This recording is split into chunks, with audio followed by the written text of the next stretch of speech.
Bueno, muchas gracias por estar acá y gracias Facu Calvó sobre todo y la gente de Neuroclass y de Psicología del Sur por la invitación. Voy a ir dando vueltas por el escenario todo lo que pueda hasta que me sienta lo más cómodo posible. Pero bueno, como escucharon, no soy cirujano, ni neurocirujano, ni soy Jesús. Pero, claro, justo Jesús se llama, ¿no? O sea, tiene todo un simbolismo. Pero bueno, ¿qué va a hacer? De hecho, no soy muy cerebralista, aunque me parece importante. Ese de la foto soy yo, aunque no parezca. Parece Voldemort que le tiraron un Expecto Patronum, porque está muy iluminado y seguramente ahora me debo estar viendo igual. Me voy a sacar la gorra que la uso para disimular que no tengo pelo, pero bueno, ya se habrán dado cuenta. Así que, más allá de toda esta cuestión, lo que sí me parece interesante es, primero, poner un cronómetro para no pasarme de tiempo. Y segundo, que me pone muy contento que se den estos espacios en los que podamos discutir nuestra práctica y nuestra disciplina, lo cual considero fundamental. Voy a andar mucho en el risco porque me gusta la adrenalina, entonces si me caigo, yo me lo busqué.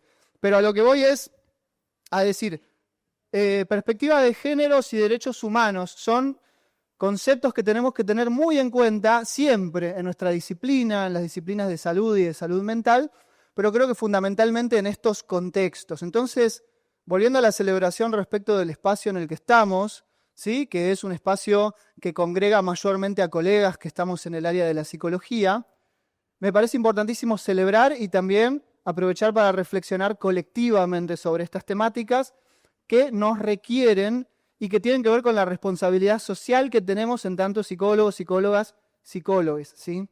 Entonces, tengo distintas partes de lo que les quiero conversar. Sí me gustaba enmarcarles que dentro de las labores que yo desarrollo, además de, como comentaban, que soy docente en la Facu y bueno, y también divulgo en redes sociales, soy investigador también de la Universidad Nacional. Entonces, se imaginarán, docente, investigador de la Universidad Nacional, cumplo con todos los requisitos para que sistemáticamente me digan que soy un ñoqui, ¿no? Yo trabajo un montón, pero digamos que tenemos todas las fichas como para...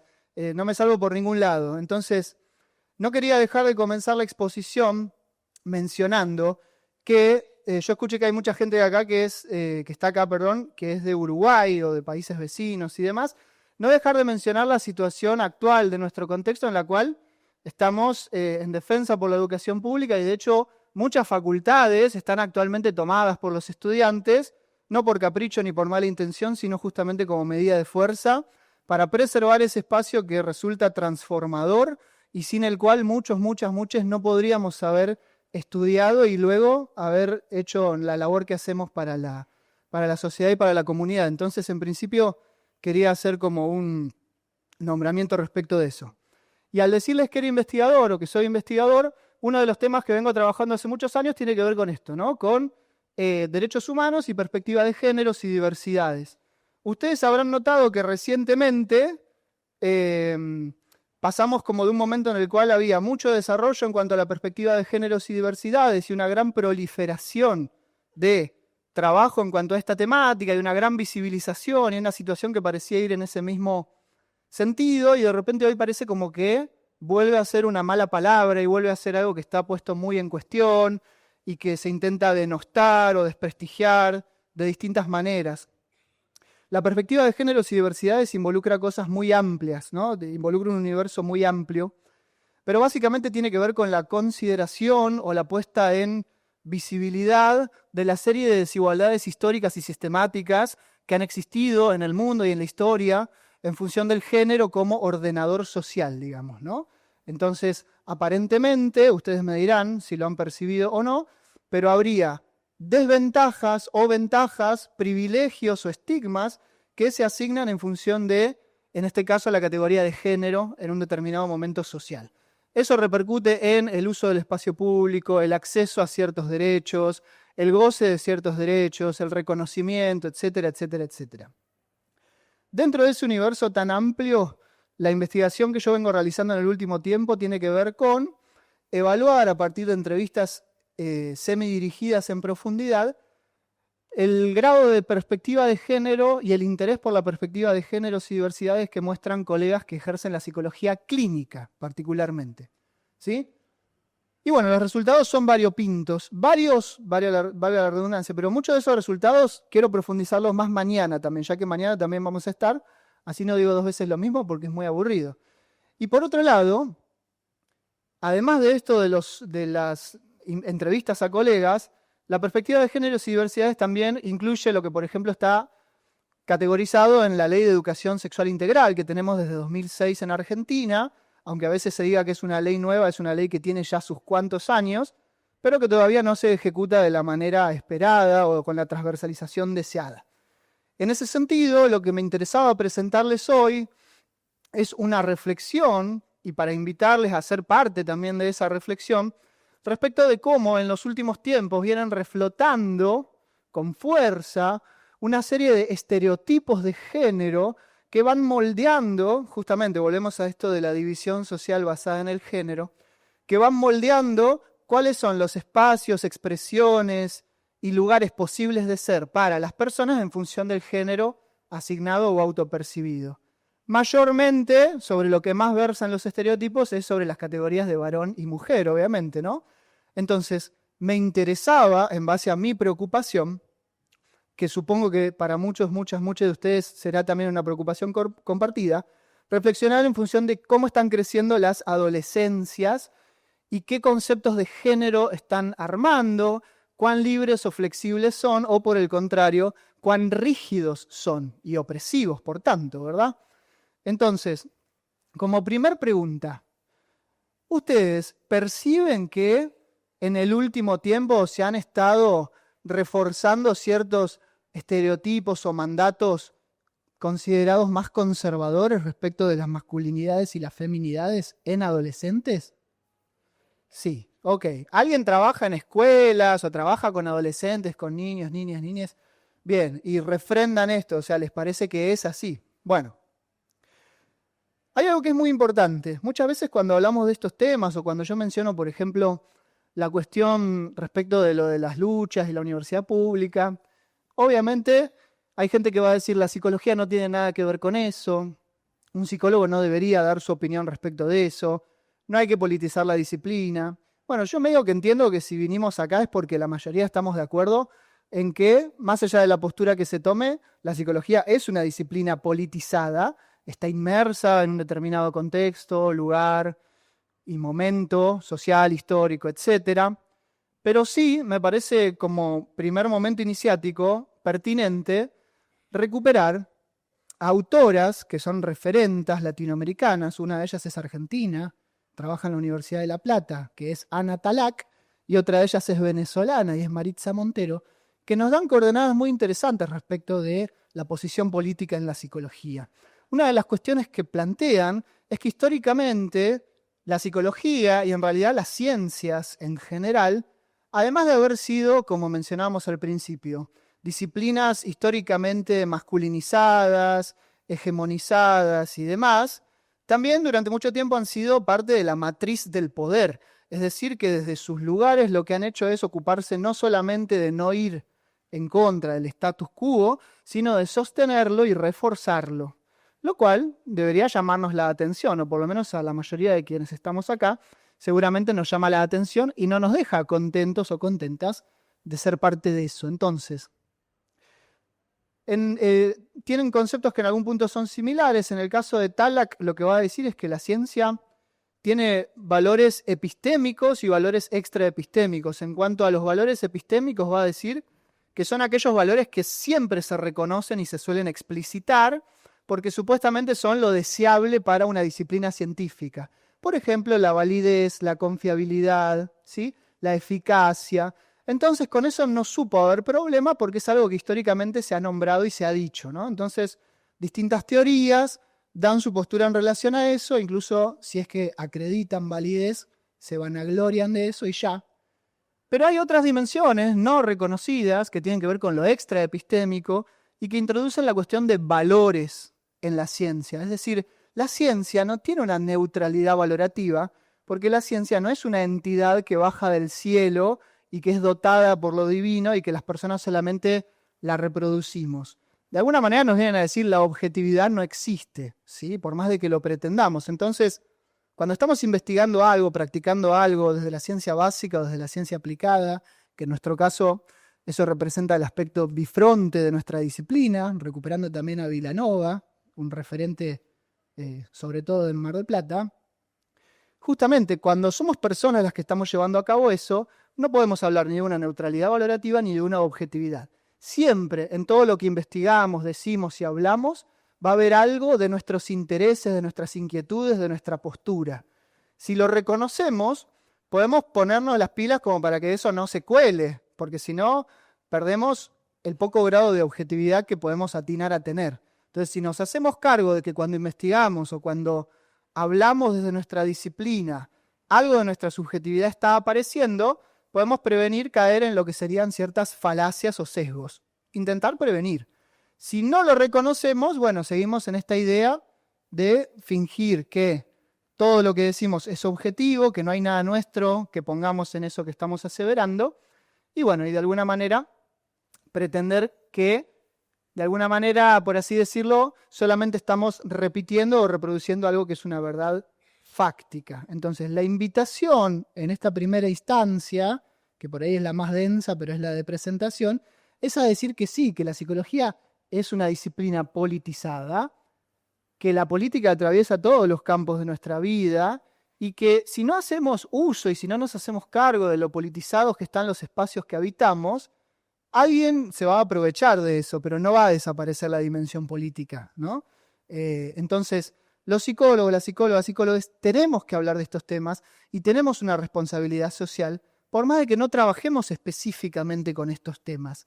Porque si estamos hablando de la corresponsabilidad, es decir, que no solo somos adultos, adultas en esta sociedad, sino que somos profesionales de la salud en esta sociedad, tenemos una responsabilidad respecto de las generaciones que se están criando y gestando, de los sentidos que circulan, de las cosas que se reproducen, de las cosas que se ven como válidas o como inválidas, ¿sí?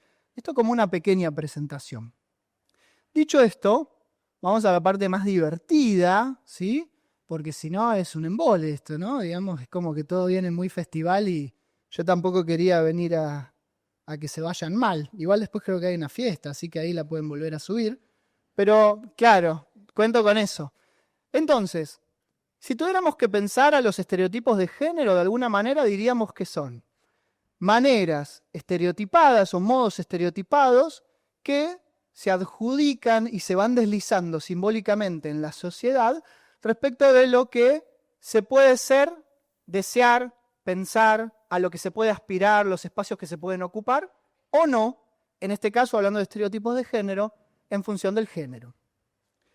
Primera parada, las masculinidades, ¿sí? Me interesa mucho hablar de qué es lo que está sucediendo con las masculinidades, con varones mayormente heterosis, jóvenes, ¿sí? Que están creciendo hoy en día y desarrollando algunas expresiones que no son novedosas, pero tampoco son inofensivas por ser ya conocidas. Bueno, si yo les tuviera que decir cuáles son estereotipos de género que a ustedes se les vienen a la mente en relación a las masculinidades, ¿alguien se anima a decir así al pasar? Estereotipos de género sobre las masculinidades o los varones. ¿Cuáles podrían ser, por ejemplo? A ver. Bien, el ejercicio de la violencia. ¿Qué más? Que los hombres no lloran, la fuerza. ¿Qué más? Que son más seguros, que son los que tienen que trabajar. Proveedor. ¿Qué más? Protector y ¿qué más? Líder. Exacto, bueno. Todas esas cuestiones las escuchamos y por ahí, ojalá. Sí, pensé que me había levantado la mano. Ya estoy empezando a alucinar, así que... Bueno, es normal, no pasa nada. Claro, mucha luz.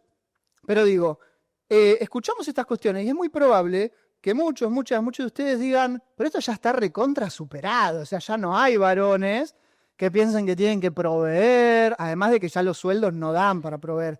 Porque toda esta supuesta verdad absoluta respecto de lo que tenían que hacer los varones, también se daba en una época donde un sueldo alcanzaba para una familia. Hoy en día el sueldo de la familia entera no alcanza para uno, digamos, ¿no? O sea que ya eso es una complicación. Pero más allá de esa cuestión, diríamos, ¿esto está obsoleto o está vetusto? Bueno, si todavía están en esa realidad, admiro un poco porque no les cayó el pesimismo de la que se viene, pero no es así, digamos, ¿no? Están reflotando fuertemente todos estos valores, sobre todo en las redes sociales, que son al final el principal instrumento a través del cual se socializan las personas, ¿sí? Cuanto más jóvenes, más aún. Más allá de que nos guste o no nos guste, que estemos de acuerdo o no, que nos enojemos con las redes sociales y demás, porque mucha gente tiene una perspectiva prohibicionista, ¿no? Como de, no, los chicos no tienen que usar redes sociales. Bueno, en fin, las van a usar. Entonces, ¿qué pasa en esas redes sociales? Aparecen modelos masculinos que vienen, de alguna manera, a instalar de vuelta estos neomandatos, ¿sí? Neo, que son como nuevos, pero al mismo tiempo, como dijimos, ya son vetustos. Esto tiene múltiples manifestaciones que deberían interesarnos, tanto desde la crianza, desde la psicología, desde la educación, etc. Pero si tuviéramos que hacer como una caracterización de cómo son estos modelos, estos role models que tienen, ¿no? No sé si alguna vez escucharon hablar de shadows, ¿no? Que es como el más famoso, pero son tipos muy musculosos, devotos por el gimnasio, que tienen mensajes fuertemente superficiales, no solo en cuanto al físico, sino que hay como una congruencia entre la belleza física o la perfección física, la productividad, la devoción por el dinero y los buenos valores, entre comillas, ¿no? Los buenos valores, como siempre, esto ya es más nietzscheano, ¿no? El bien y el mal, bueno, ¿quién inventó el bien y quién inventó el mal? Y los que lo inventaron dicen que son los buenos y los otros son los malos, digamos, ¿no? Pero los buenos valores. Entonces tenemos una pregunta, que es ¿por qué permean estos discursos en los jóvenes? Porque digo, si veníamos en un sentido de desarmar un montón de cuestiones, si siempre apelamos a esta fantasía que ya cada vez es más fantástica, de que las nuevas generaciones vienen mucho más cancheras y mucho más deconstruidas y mucho más, no quiero decir evolucionadas porque es medio, pero como más receptivas respecto de ciertas cosas, lo que está pasando es que en este contexto en el que cada vez hay menos institucionalidad o las institucionalidades están cada vez más cuestionadas y más tambaleantes y donde la institución ya no garantiza lo que tenía que garantizar, ¿sí? Si ustedes piensan en la institución en cuanto a su sentido social, una de las principales funciones es la de sostén y la de cobijo, ¿sí?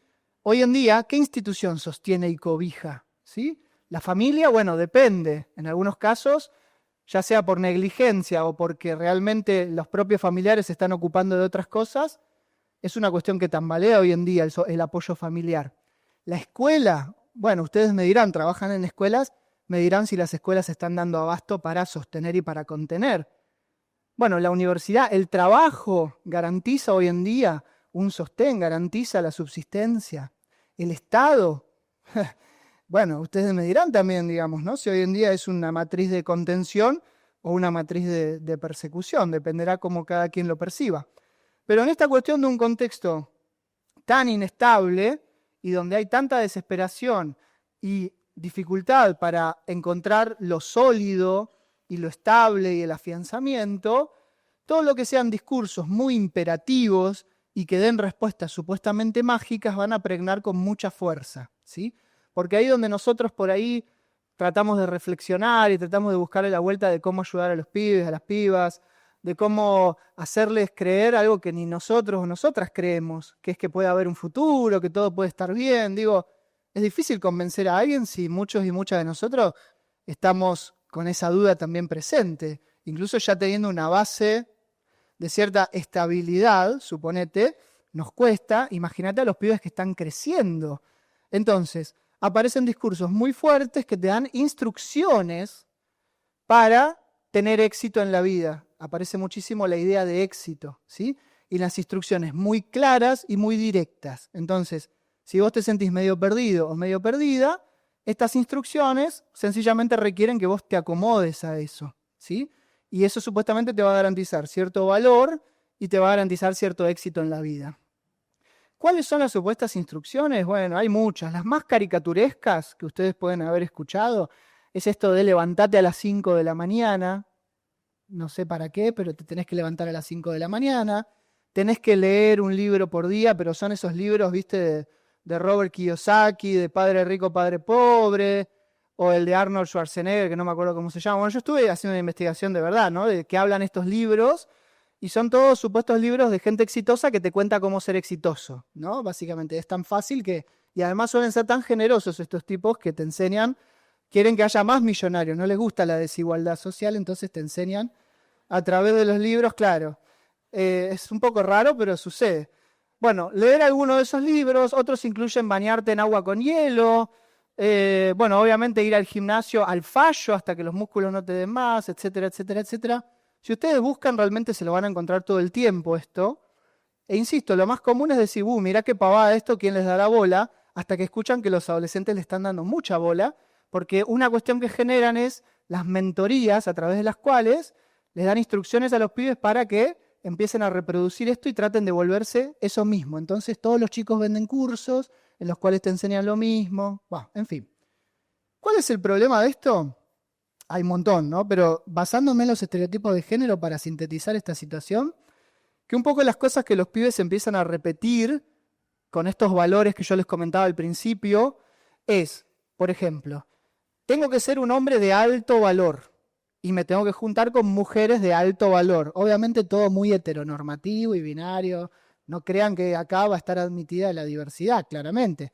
Ni corporal, ni sexual, ni de género. Eso es algo que se suele ver como una debilidad. Entonces, ¿cuáles son estos supuestos buenos valores? El hombre tiene que ser proveedor, primero, ¿sí? Entonces, el hombre, y aparecen mucho con este discurso que dicen, el hombre sale a cazar. Habla mucho de salir a cazar, de ir a la guerra, de ir a dar batallas. Ustedes dirán, esto es una locura. Yo les prometo que es así. Los hombres vamos y estamos creados para recibir los espadazos y para recibir los flechazos. Entonces, cuando llegamos a casa queremos que esté la mujer esperándonos, obviamente, ¿no? Con la comida, con los nenes cuidados, etcétera, etcétera, etcétera. Entonces, si no aplicábamos lo primero del desamparo que hay, no entenderíamos por qué la gente toma esto en serio, ¿no? Y estos buenos valores tienen una matriz que es importante y que tiene que ver con los incels, que es lo que más me interesa presentarles hoy, y por ahí mañana charlamos un poquito de otra cosa. Los incels y después qué es lo que pasa con las feminidades. ¿Alguien escuchó alguna vez hablar de los incels? Bueno, ¿y qué serían los incels más o menos? ¿Alguien se anima a decir qué se le viene cuando escucha incel? A ver, perdón, de a una, sí. Bueno, esa es una buena descripción. ¿Qué más?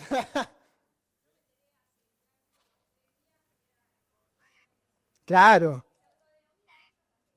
Bueno, sí, sí, porque el sexo es una pérdida de tiempo y porque las mujeres hoy en día son todas feministas, entonces mejor no acercarse. Entonces, incel significa involuntary celibate, o sea, célibes involuntarios. Acá en Argentina tuvimos un argentinismo que es lince, ¿sí? Si alguien usaba taringa, que en paz descanse. Claro, los linces era la manera divertida en la que se autopercibían los incels, digamos, ¿no? Los linces. Bueno, ¿cuál es el fenómeno interesante de los incels? Es que justamente es esto, son varones a los que no les va bien con las chicas. Y reaccionan de distintas maneras, porque que no te vaya bien con las chicas no es, o sea, no necesariamente debería ser ni nada malo, ni nada de lo que burlarse, ¿no? Pero el problema particular es que se asocia con lo que decían, con la misoginia. Entonces se genera un resentimiento muy fuerte respecto de estos varones con las mujeres. Entonces aparece, son todas unas histéricas, son todas unas PUTA, como si fuera un insulto. Entonces se genera una masa bastante violenta y reactiva respecto de las mujeres y las feminidades, ¿sí? Y esto caracteriza a gran parte de los adolescentes varones hoy en día, aunque sea una lástima. ¿Ustedes reconocen esto? ¿Lo han reconocido en las redes sociales? ¿Notan que hay una proliferación de esto? Bien. Bueno. Claro, digamos, ¿no? Entonces, ese perfil en el cual hay un desprecio o un rebaje por la feminidad o un utilitarismo respecto de las feminidades y que parte desde el enojo y desde el resentimiento, caracterizaría a los incels, ¿sí? ¿Y qué es lo que hacen? Cada vez se alejan más y cada vez retroalimentan más su malestar. ¿Con quiénes se vinculan? Solamente con mujeres de alto valor. Que eso suena como, bueno, a ver, si fuéramos a la terapia de aceptación y compromiso, los valores, la congruencia, uno puede decir, bueno, por ahí buenos valores no es algo malo. ¿Qué sería una mujer de alto valor? ¿A alguien se le ocurre, según esta perspectiva, cuál es una mujer de alto valor? Bien, sumisa, servicial, ninguna, dicen ahí en realidad, porque es como que prácticamente no tenés que haber vivido. Pero además de eso, hay algo medio perverso en toda esta situación, o varias cosas, que es la cuestión de el body counting. ¿Alguien sabe lo que es el body counting? Bueno, es ver con cuántas personas estuvo sexualmente esa pareja. Obviamente opera sobre las mujeres y no sobre los varones. Esto de vuelta no es nuevo, el mito de la virginidad y toda esta cuestión. Entonces, una de las cuestiones para que la mujer sea de buen valor o una mujer de alto valor es que no haya tenido prácticamente ninguna otra pareja sexual que el muchacho que está festejándola, bueno, festejante es muy viejo, ¿no? Que está tratando de seducirla, lo cual encubre también cierta cuestión medio de no querer estar con mujeres adultas, porque lógicamente cualquier persona adulta es muy probable, si está dentro de lo norma, hay otros temas que acá no vamos a trabajar, pero que ya tenga experiencias sexuales, ¿no? Entonces, ¿qué encubre todo esto? Además de misoginia, que sería como la cuestión más sintética. Primero, grandes inseguridades. Estos varones en realidad lo que están manifestando de fondo son grandes inseguridades. El miedo a la comparación, el miedo a su performance, el miedo a no poder cumplir con esta masculinidad que también te pide que seas bien dotado, que tengas una buena performance, que satisfagas y demás. Entonces, en lugar de uno reflexionar sobre eso, o de ponerme a pensar, che, ¿por qué será que no me está yendo bien con las chicas? ¿O por qué me dará ansiedad hablar con las chicas? ¿Cómo podré mejorar eso y demás? Opto, no sé qué tan voluntariamente es, pero caigo en la vereda de decir, no, directamente esas chicas no me dan bola porque son todo lo que a ustedes se les puede ocurrir y yo me tengo que buscar una persona acorde a mis valores. En ese sentido, reflotan también visiones como la trad wife. ¿Vieron? Son todos temas que hoy en día están volviendo. Hoy en día hay creadoras de contenido que su gracia es que son trad wives, o sea, esposas tradicionales. ¿Qué hace una trad wife, por ejemplo? Hace la comida, cuida a los niños, siempre sonriendo, ¿no? Amasa el pan, bueno, toda esta situación, que después es gracioso porque descubren que, por ejemplo, la trad wife más famosa de TikTok es la esposa del dueño de JetBlue, o sea que es multimillonaria y entonces por eso puede estar en la casa cocinando con los hijos. Yo también estaría re contento en casa haciendo pan, claro. Pero digo, la imagen que queda disponible para no ser juzgada es una mujer que vuelve a los valores victorianos prácticamente y el juicio sobre los varones, digamos que no se aplica o no se aplica de igual manera, ¿sí? Esto trae incontables problemáticas, pero hay algo muy interesante que es la respuesta que muchas mujeres dan respecto de esto. Mujeres, estamos hablando en general de heterosis, pero ahora podremos extenderlo a feminidades también en general, que es, ¿qué hacemos con todo esto? Porque algo que ustedes se preguntarán frecuentemente es, si estas son las parejas que están dando vueltas, ¿qué hacemos? ¿Sí? Hay una respuesta muy común, pero que a veces es ofensiva para sobre todo el colectivo de lesbianas, que es me hago lesbiana, ¿no? ¿Escucharon alguna vez esto? Que alguien diga, no, me tendría que hacer lesbiana. Claro, el tema es que uno no puede elegir. Hay gente que lo ha intentado, ha probado, a veces le fue bien, a veces le fue mal, pero en teoría lo que venimos sosteniendo es que no es algo que tan automáticamente se pueda cambiar. Entonces aparece una nueva categoría muy interesante, que son las femcels. ¿Sí? Están los incels y las femcels. ¿Alguien escuchó alguna vez hablar de las femcels? ¿Nadie nunca escuchó hablar de las femcels? Sí, alguien sí. ¿Qué creen que pueden llegar a ser las femcels? Lo opuesto, algo así. Feminazis. Claro. Según los incels serían feminazis. Parecería ser que hay un movimiento en el cual muchas feminidades están diciendo, si esto es con lo que me voy a encontrar, y si realmente estoy teniendo citas a lo largo del año y me encuentro con chabones que me violentan de distintas maneras, o que como que me voy desilusionando cada vez más de lo que estaba viendo a nivel parejas o a nivel cortejo, voluntariamente, es como al revés, voluntariamente me salgo de la búsqueda. Son mujeres que voluntariamente dicen por un cierto periodo de tiempo no me voy a vincular más con chabones, digamos, ¿no? y es la salida que encuentran momentánea a estas problemáticas que venimos trabajando. Esto está creciendo cada vez más. Y no es una cuestión monolítica. Esto me parece súper interesante, ¿sí? No hay una lectura lineal respecto de por qué pasa esto, ¿sí? Hay todo un trasfondo también en el que podremos estar de acuerdo, que se vio muy acrecentado sobre todo en la pandemia, que es que cada vez nos cuesta más la presencialidad o la copresencialidad, tanto para el cortejo como para cualquier cosa, ¿no? Genera ansiedades. Hoy, de hecho, más temprano había una charla sobre ansiedad y sexualidad, que son dos campos muy interseccionados. Hay una baja de habilidades sociales, sobre todo en gente más joven y demás. Entonces, primer cuestión es una respuesta política y me parece muy interesante. Segunda cuestión, se puede leer el estereotipo de género también, porque ante la situación de frustración en cuanto a la búsqueda de una pareja sexual, suponete, dicho así de manera muy coloquial, de un lado, en función de estos estereotipos más arcaicos de masculinidad, se reacciona con desprecio y violencia, entonces se sigue retroalimentando esto de que me tengo que enojar y violentar a las personas de otro género, en este caso mujeres y feminidades. Y en el lado de las mujeres y feminidades hay como una respuesta más política y quizás más interesante, que es la de, bueno, voy a elegir con quién me comparto o con quién comparto espacios, digamos, ¿no? Entonces, por otro lado, eso es interesante.